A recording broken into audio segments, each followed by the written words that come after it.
7 match পর বাংলাদেশের one day জয়। এর আগে যে জয়টা এসেছিল আফগানিস্তানের বিপক্ষে শারজায় গত নভেম্বরে, কতটা সময় পর বাংলাদেশ আবার ওয়ানডেতে জয় দেখা পেল সেটা আপনারা বুঝতেই পারছেন।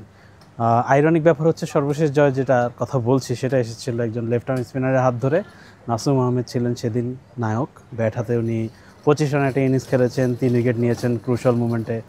আজ আরও একজন লেফট আর্ম স্পিনারের হাত ধরে এলো আরও একটি জয়, 5 উইকেট নিয়েছেন বাংলাদেশের তানভীর ইসলাম, যিনি কিনা সেকেন্ড ওয়ানডে খেলতে নেমেছেন তার ক্যারিয়ারের।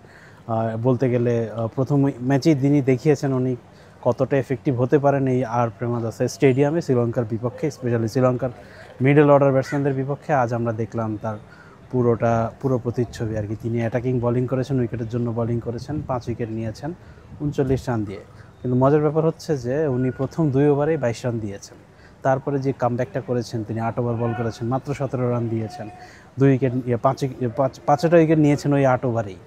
আর তার সঙ্গে যে শামীম হোসেনের পার্টনারশিপটা, টানা 17 ওভার থেকে শামীম হোসেন এক এন্ড থেকে 9 ওভার বোলিং করে গেছেন, টাইট রেখেছেন, অ্যাটাকিং বোলিং করেছেন, স্টাম্প টু স্টাম্প বোলিং করেছেন, কনস্ট্যান্টলি ব্যাটসম্যানের ডিফেন্সকে চ্যালেঞ্জ করেছেন। আর তাকে সাহায্য করছিল বিকেলের বা রাতের প্রেমাদাসের টায়ার্ড উইকেট। সো সব কিছু মিলিয়ে বাংলাদেশ বেসিক্যালি আরেকটি আন্ডার পারফর্মিং ব্যাটিংয়ের পারফরমেন্সের পরেও বোলারদের সৌজন্যে জয়ের দেখা পেল, যেটা প্রথম ম্যাচেও পেতে পারত, কিন্তু ব্যাটিং ব্যর্থতার কারণে সেটা হয়ে ওঠেনি। এই জয় কীভাবে বাংলাদেশকে কতটা উজ্জীবিত করে সেটাই দেখার বিষয়। পালেকেলেতে বাংলাদেশ খেলবে সিরিজ ডিসাইডার। এখন সিরিজটা আছে 1-1 ড্রতে। শেষ ম্যাচটা হবে ডিসাইডার। এখন শেষ ম্যাচটা যে কতটা এক্সাইটিং হবে সেটা বুঝতেই পারছেন। দুই দলের জন্যই চাইবে শেষ ম্যাচটা হবে এখন বলা যায় এখন কার্যত ফাইনালের মতো আর কি।